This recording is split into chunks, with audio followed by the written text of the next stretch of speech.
So, what an horrific day it has been for Ashburton, and especially, of course, for the people at the WINZ office, and what a shock it has been for all of us. It was just a regular morning in the town until the gunfire rang out and chaos ensued.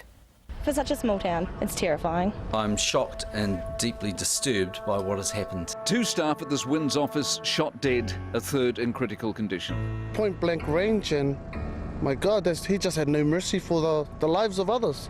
A gunman on the loose. He looked really hyped up. A town in turmoil. And we've gone into lockdown to ensure safety of children. Helicopter came earlier.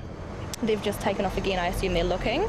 The man they were looking for, no stranger to the locals. He'd been front page news just last month. The gentleman, as you know, was known to us, and he's a client of the site.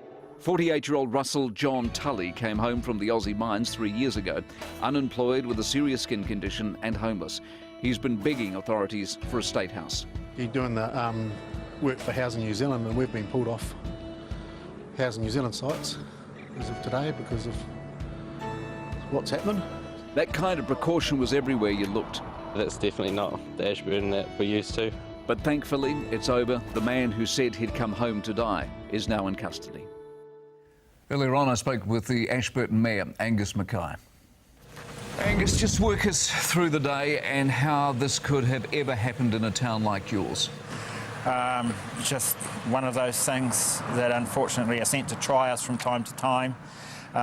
Everyone in the community is very upset, actually distraught. We will rally around each other and get our town back to what it was, the safest place in New Zealand to live. Do you know the victims' families? Is Ashburton the sort of town, the size of the town where people know people? No, but that is what I'm dreading, because in a town like Ashburton, we have people from outside the town, but the people that work in the town, they all know someone and a number of people, and that's going to be real hard when those names become public. It's going to be very devastating. What do you know of this bloke Tully? Don't know very much at all, really. Just met him in passing, and that was it. A bloke who's sleeping rough in Ashburton, does he stand out? When I met him, no, he didn't. He looked very warmly dressed. Are there many people in Ashburton who would be in similar sorts of circumstances like him? Not to my knowledge. Use the word many. Like every community, we have people from time to time that wish to live in circumstances slightly different to you and I, and it's just the way they are from time to time. Once this is all done, are there big questions or bigger questions to be addressed by council, by social agencies about how you handle and deal with these sort of people?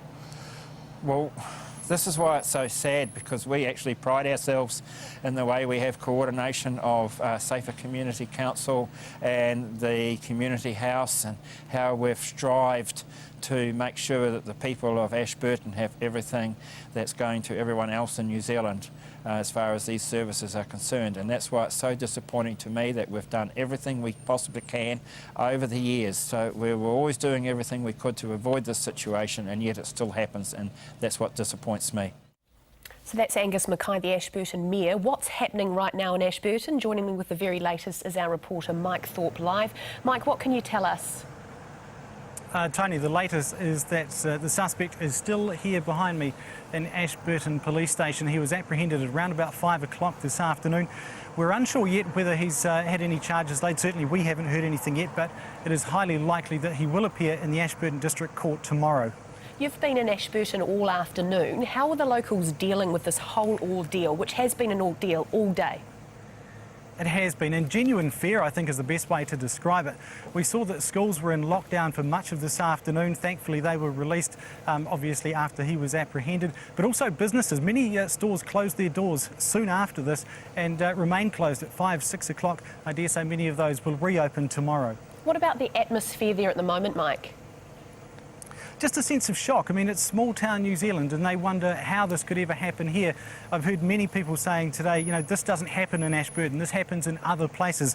Well, today it happened in their backyard. What about the response, Mike, after the suspect was caught today? Because I know you hit the streets, didn't you? Yeah, a real sense of relief. And I think that relief is all about the fact that they'll be going to bed tonight knowing that that gunman is, or that alleged gunman, sorry, is in custody tonight, and knowing that tomorrow, whilst Ashburton will take some time before they bounce back from this, that there will be some semblance of normality. People will go back to work and kids will go back to school. But as I say, it'll be some time yet before Ashburton recovers from this. Absolutely. At least they have a little bit of good news in terms of the gunman being caught tonight. Thanks. That's Mike Thorpe live from Ashburton.